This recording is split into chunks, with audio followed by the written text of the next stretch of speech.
नमस्कार, स्वागत है आपका हॉर्नबिल टीवी में और मैं हूं आपके साथ शिखा सकलानी। बुलेटिन की शुरुआत करते हैं खबरों के साथ। नानकमत्ता उधम सिंह नगर में भगवान बिरसा मुंडा जी की 150वीं जयंती के उपलक्ष्य में जनजातीय गौरव दिवस समारोह का आयोजन किया गया। समारोह में सीएम धामी ने शिरकत की। जनजातीय गौरव दिवस पर आयोजित कार्यक्रम सांस्कृतिक धरोहर, ऐतिहासिक विरासत और जनजातीय नायकों के सम्मान का प्रतीक है। कार्यक्रम में सीएम धामी ने संबोधित कर भगवान बिरसा मुंडा को नमन किया, साथ ही उनके द्वारा किए गए जनजातीय विकास के कार्यों के बारे में भी बताया।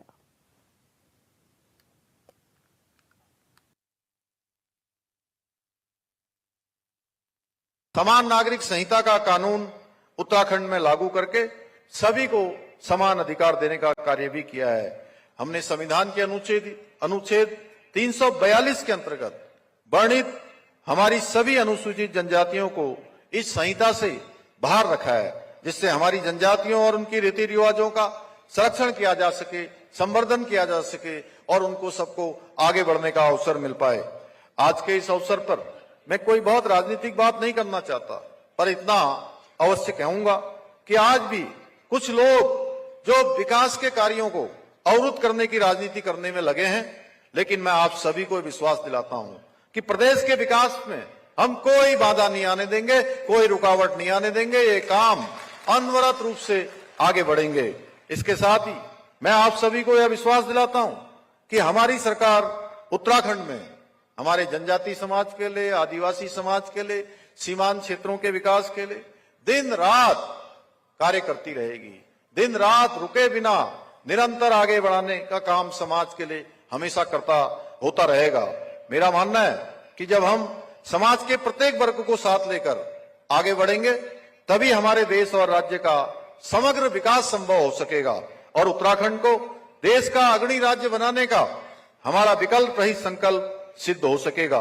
मुझे पूरा विश्वास है कि हमारे इस संकल्प को पूरा करने में हमारे जनजाति समाज के सभी मेरे भाई बहन इसी प्रकार से हमारा सहयोग करते रहेंगे, अपना समर्थन देते रहेंगे और उत्तराखंड को श्रेष्ठ राज्य बनाने के हमारे संकल्प को पूरा करने में अपना योगदान देते रहेंगे।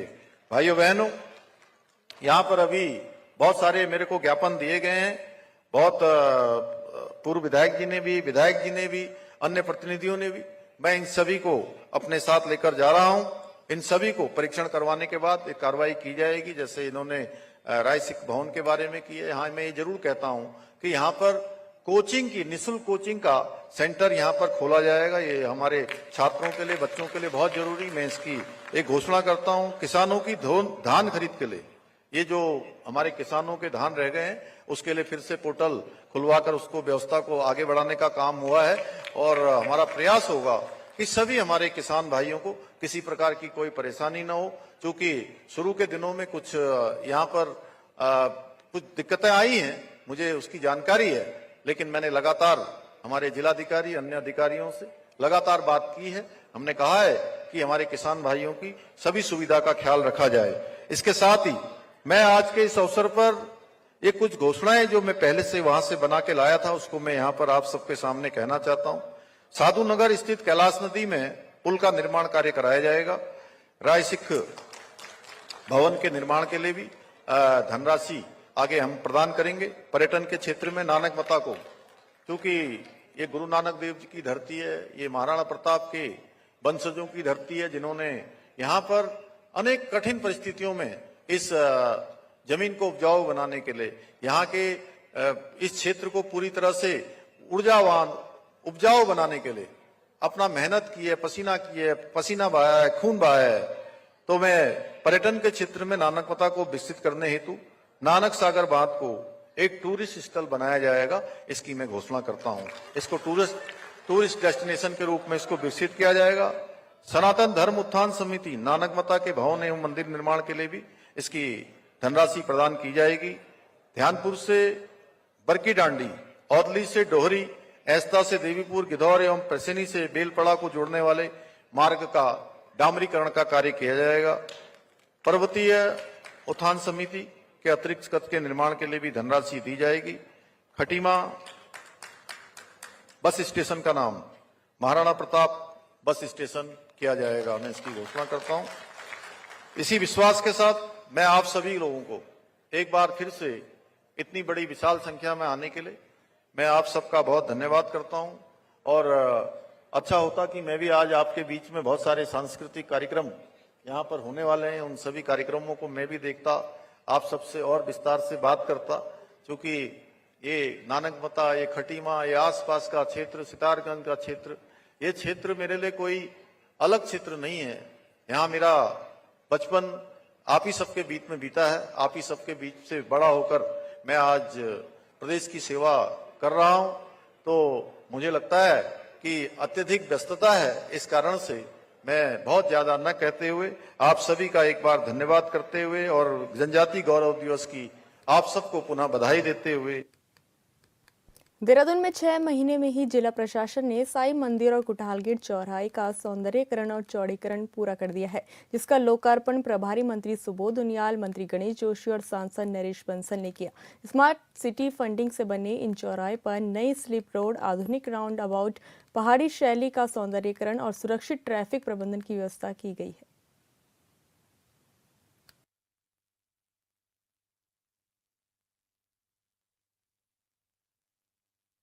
देहरादून नैसर्गिक सुंदरता के लिए तो पूरी दुनिया में जाना जाता है, और जिस तरह से यहाँ पर पर्यटक भारी मात्रा में साल भर आते हैं, तो ये जरूरी है कि देहरादून में कुछ ऐसी चीज़ें बने जिसमें पर्वतीय राज्य होने का एक संदेश भी दे और साथ ही साथ खूबसूरत भी इस शहर को बनाए, और ये खूबसूरती लोगों को प्रभावित करे। इस दृष्टि से जो आज ये काम जिला प्रशासन के द्वारा किया गया, निसंदेह ये बहुत ही अच्छा कार्य है, जिसमें आपने देखा कि हमारा जो राज्य पक्षी मोनाल चौक भी उन्होंने निर्माण यहाँ पे किया, और इसके अलावा ये कोठाल गेट में इसको मोड़ों को चौड़ा करने के साथ साथ उसका सुंदरीकरण और एग्जिस्टिंग जिसमें हम खड़े हैं, ये बस स्टैंड था, इस बस स्टैंड को एक बहुत खूबसूरत रूप देना और जो गढ़वाल और कुमाऊं की संस्कृति को दर्शाता हो।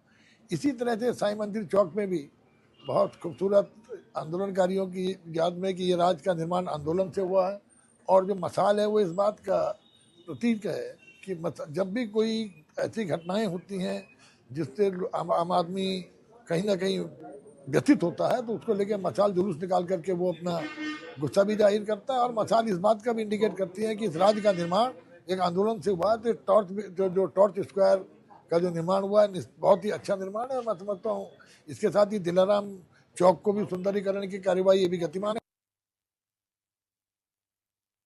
उत्तरकाशी में सड़क विहीन गांवों में सड़क पहुंचाने की मांग को लेकर उत्तराखंड क्रांति दल ने जिलाधिकारी कार्यालय में 1 दिवसीय धरना प्रदर्शन किया और सरकार के खिलाफ जमकर नारेबाजी की। यूकेडी कार्यकर्ताओं का कहना है कि उत्तराखंड के 25 साल होने के बाद भी अधिकांश गांव सड़क से वंचित है। प्रदर्शनकारियों ने चेतावनी देते हुए कहा कि अगर 1 महीने के अंदर इन गाँवों में सड़क का निर्माण शुरू नहीं किया गया तो यूकेडी गंगोत्री राष्ट्रीय राजमार्ग पर जाम लगाकर आंदोलन करेगी।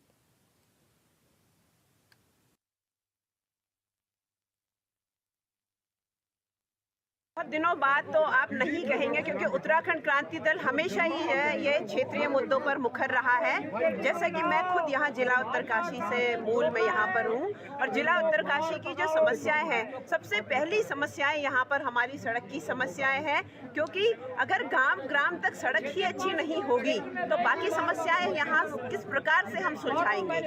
यहाँ पर जिला प्रशासन से ये जो हमारी उपरोक्त सड़क है, पंचाण गाँव दिखटोल मोटर मार्ग और मुसड़ गाँव प्रथम बैंड से बटवाड़ी पुल तक मोटर मार्ग, इसके लिए 4 साल पहले से ग्रामवासी आंदोलनरत हैं। विभिन्न उन्होंने पत्राचार के माध्यम से जिला प्रशासन को कहे, चाहे सचिवालय में कहे, चाहे माननीय मुख्यमंत्री जी को कहे, हर जगह चाहे पत्राचार किया गया, शांतिपूर्ण तरीके से अपनी बात रखी गई, क्योंकि सड़क का अधिकार प्रत्येक ग्रामवासी का अपना मूल अधिकार है। और एक तरफ तो कहते हैं कि प्रधानमंत्री ने योजना चलाई है ग्राम ग्राम सड़क योजना, तो आज रजत जयंती होने के बाद भी 25 साल उत्तराखंड राज्य बने हो गए और यहाँ पर सड़क तक गांव में नहीं पहुँचा पाए हैं, तो कौन से विकास का ये गुणगान करते हैं। 1000 करोड़ रुपए प्रचार प्रसार पे खर्च किए कि हमने ये किया, हमने वो किया। उनसे पूछते हैं हम कि जब एक गाँव में 5 साल में डीपीआर सैंक्शन होने के बावजूद एक सड़क नहीं जा पा रही है, तो आप कौन से विकास की बात करते हैं। आप जैसे भली भांति जानते हैं कि उत्तराखंड का दल एक ऐसा दल रहा जिसने राज्य की फाउंडेशन खोदी और ये राज्य बना, ठीक है ना। कई लोग बोलते हैं राज्य हमने बनाया, ये सब बकवासबाजी है। हम थे वो बनाने वाले, हमने बनवाया और इनके जबड़े से खींच हमने उत्तराखंड राज्य बनाया।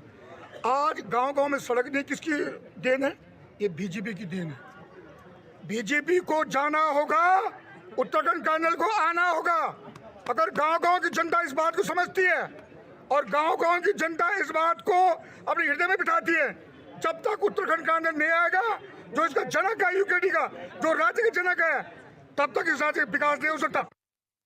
प्रदेश भर में धान खरीद को लेकर जगह जगह किसानों का विरोध देखने को मिल रहा है। इसी क्रम में उधम सिंह नगर के जसपुर में मंडी परिसर में धान तोल न होने से नाराज किसानों ने एसएमआई ऑफिस के बाहर धान में आग लगाकर प्रदर्शन किया। साथ ही एसएमआई ऑफिस में तालाबंदी कर सरकार के खिलाफ जमकर नारेबाजी की। इस दौरान किसानों ने मांग उठाई कि जल्द ही सरकार धान खरीद शुरू करे। किसान नेता अमनप्रीत सिंह ने कहा कि सरकार किसानों का गला दबा रही है, धान खरीद नहीं हो रही, किसानों का धान तुला नहीं और इनके पोर्टल पूरे हो गए हैं। किसान अपने बेटे की तरह फसल पालता है, उसमें आग लगाने का किसान मजबूर है। सरकार इस ओर ध्यान और आज ही पोर्टलों को खोला जाए।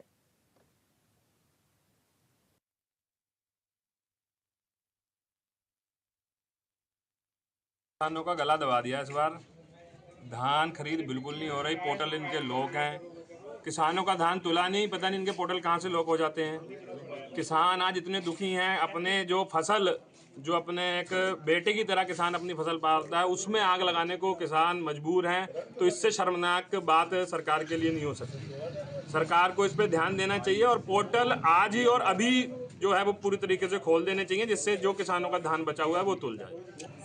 पूरी मंडी इस समय भरी पड़ी है और दिक्कतें, किसान एक डेढ़ महीने से यहीं सो रहे हैं दिन में और सुबह आ जाते हैं। किसी कोई खाना खा रहा, कोई नहीं खा रहा, भूखे प्यासे पेट यहाँ किसान रहने को मजबूर है। पर सरकार के जो कान पे वो जू नहीं दे गए। आपदा प्रबंधन की ओर से पूरे राज्य में 80 से ज्यादा जगहों पर मॉक ड्रिल की गई। इस दौरान इमरजेंसी रेस्क्यू टीमों से लेकर स्वास्थ्य और परिवहन विभाग को भी मॉक ड्रिल का हिस्सा बनाया गया। इस दौरान आपदा के समय किस तरह से लोगों को सुरक्षित रखा जाए और फंसे हुए लोगों को किस तरह से बाहर निकाला जाए, इसका अभ्यास किया गया। इस संबंध में मुख्य सचिव आनंद वर्धन ने कहा कि समय समय पर मॉक ड्रिल आयोजित की जाती है और इसका उद्देश्य यही है कि हमारी तैयारी किस तरह से है और कौन से वो वीक पॉइंट है जिनको दूर किया जाना है। वहीं आपदा प्रबंधन सचिव विनोद कुमार सुमन ने भी कहा कि इस बार की मॉक ड्रिल भूकंप आधारित मॉक ड्रिल थी, जिसमें बिल्डिंग, स्कूल, पुल, सड़क मार्ग और टनल की जगहों के ध्वस्त होने की सूचना दी गई और कई जिलों के परफॉर्मेंस को देखा गया।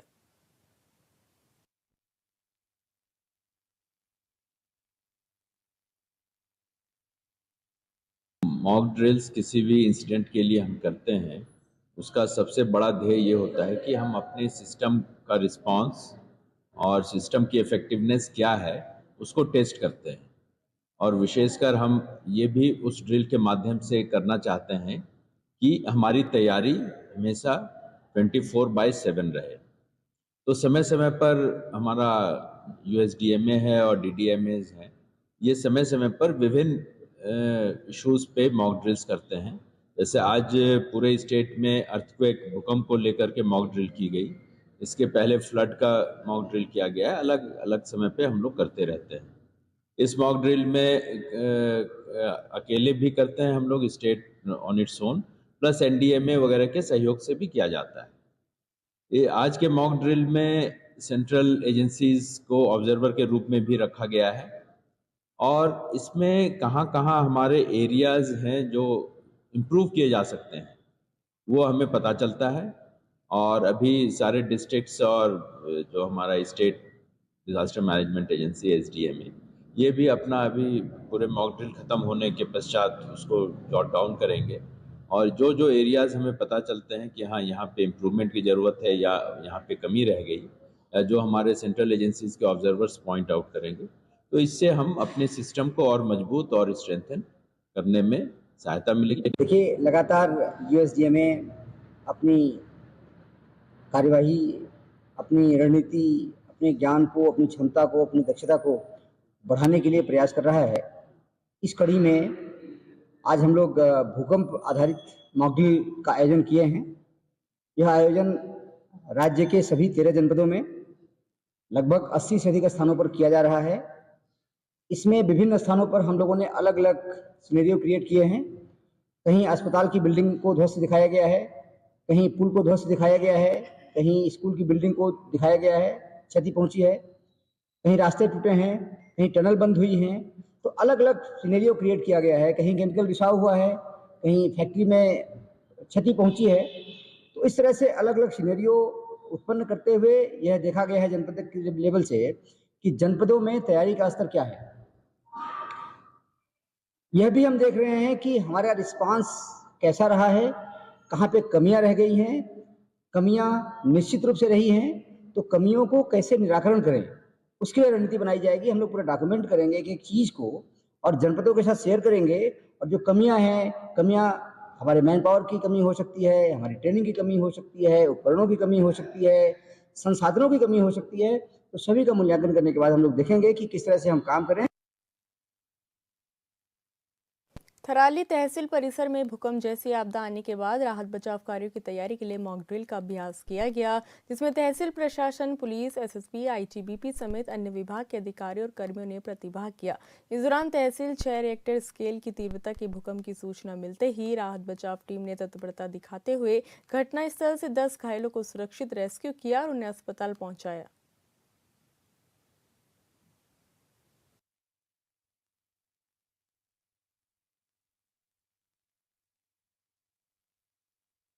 ये अभ्यास में तहसील परिसर के ऊपर एक भूकंप आया। भूकंप आने से भगदड़ मच गई, जिसमें कि लगभग 10 लोग घायल हो गए हैं। इसमें से 2 गंभीर घायल हैं, जिनको यहाँ रेफ़र किया गया है। बाकी जितने 4 सामान्य थे उनको तत्काल फर्स्ट एड देके अपने घर उनको विदा कर दिया गया। इसके अलावा 4 जो हैं वो अभी चिकित्सा शिविर में उनका इलाज चल रहा है और ज़्यादा उनको चोटें नहीं आई हैं। इसके अलावा यहाँ पर पुलिस प्रशासन है, हमारे एसएसबी है और हमारा जो राजस्व विभाग है वो है, जल संस्थान है, समस्त विभाग यहाँ पर उपस्थित हैं। सभी ने इसमें रेस्क्यू में काम किया है। जो आपदा आती है तो उसमें क्विक रिस्पांस देखा जाता है और आपदा में ज़्यादा से ज़्यादा क्षति ना हो, ज़्यादा से ज़्यादा बचाव हो, यही प्रायोरिटी रहती है। टीवी गोचर से जो है ऑब्जर्वर के तौर पर जो है तहसील परिसर थराली में आया हूँ। यहाँ पर जो है मॉक ड्रिल हुआ था। 9:50 में भूकंप आया और तहसील परिसर की पहाड़ी से जो है भारी मात्रा में मलबा गिरा, जिसमें जो है 10 लोग जो है घायल हुए थे, जिनमें से 4 को जो है प्राथमिक उपचार के बाद जो है छोड़ दिया गया। 4 जो है राहत शिविर में जो है यहीं पर एडमिट हैं और 2 जो ज़्यादा सीरियस थे उनको जो है फर्स्ट एड देने के बाद हायर सेंटर को जो है रेफर कर दिया। बाकी मॉक ड्रिल की कार्रवाई जो है बहुत अच्छी रही है, जिसमें सारे विभाग आपके जो है डीडीआरएफ की, पुलिस की टीम, एनसीसी के जो है बच्चे थे, उसके बाद जो है आपका फॉरेस्ट वाले और जलागम, ये टीमों ने जो है और मॉक ड्रिल जो है बहुत बढ़िया रहा। जय हिंद। देहरादून में सीडीओ दफ्तर में तैनात मुख्य प्रशासनिक अधिकारी ने नौटियाल वंश की वंशावली तैयार की है, जिसमें गांव के अस्तित्व में आने से लेकर वर्तमान तक के लगभग 10 पीढ़ी का इतिहास दर्ज है, जिसके कारण आने वाले भविष्य को अपने पूर्वजों के बारे में पूरी जानकारी उपलब्ध रहेगी और ये ऐतिहासिक दस्तावेज का काम करेगी।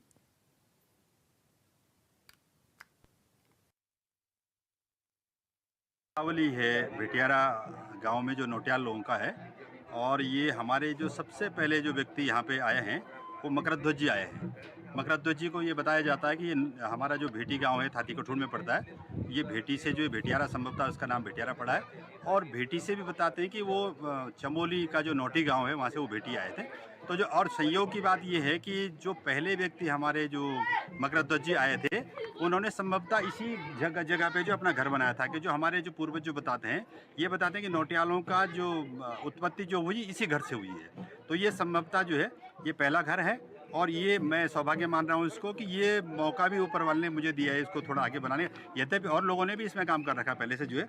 और इसमें सबसे पहले मकरध्वज जी रहे। मकरध्वज जी के 2 बेटे हुए हैं, जो जैसा हमारे पास जो चार्ट है ये, इसमें पहले जो इनके 2 बच्चे कलीराम जी और हीरामणि जी।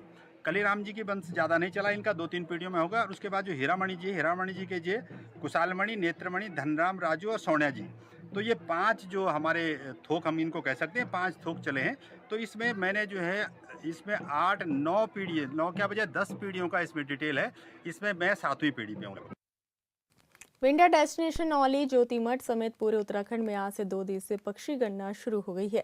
ई बर्ड इंडिया के तत्वाधान में चमोली में बर्ड काउंट का जिम्मा बर्ड वॉचिंग क्लब औली संभाले हुए हैं, जिसके तहत ज्योतिमठ से लेकर औली लेक साइट की ओर से करीब 15 पक्षी प्रेमियों की टीम ने अलग अलग साइट पर पक्षी अवलोकन करते हुए बर्ड काउंट मिशन में अपना योगदान दिया। करीब 25 से अधिक पक्षी प्रजातियों का अवलोकन होने के साथ उनकी काउंटिंग भी की गई। कल ये अभियान विश्व सांस्कृतिक धरोहर गांव सलू डुंगरी क्षेत्र में होगा।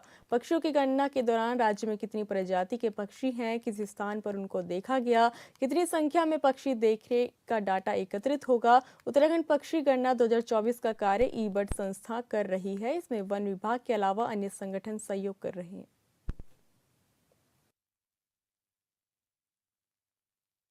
में और बर्ड काउंट उत्तराखंड के तहत हम लोग यहाँ पे आए हैं और हमारा जो ग्रुप है ओली ग्रुप, ओली बर्ड काउंट ग्रुप, तो हमने यहाँ पे लगभग 25 के यहाँ पे स्पीसीज देख ली है बर्ड की और काफ़ी कुछ है। और विंटर्स क्लोज आने के कारण काफ़ी बर्ड्स यहाँ पे कम हुए हैं, जो कि स्नोफॉल होने के बाद यहाँ पे और देखने को हमको मिलेंगे अलग टाइप और कुछ बढ़िया टाइप। नैनीताल के मल्लीताल स्थित अंडा मार्केट पार्किंग के पास एक भारी भरकम पेड़ अचानक गिर गया, जिसके नीचे आकर पेड़ पार्किंग में खड़ी 2 टैक्सी बोलेरो क्षतिग्रस्त हो गई, जिससे मार्ग अवरुद्ध हो गया और मौके पर लंबा जाम लग गया। वहीं सूचना पर पहुंची दमकल विभाग की टीमों ने पेड़ हटाकर रास्ते को खोल दिया और यातायात को फिर से सुचारू कर दिया।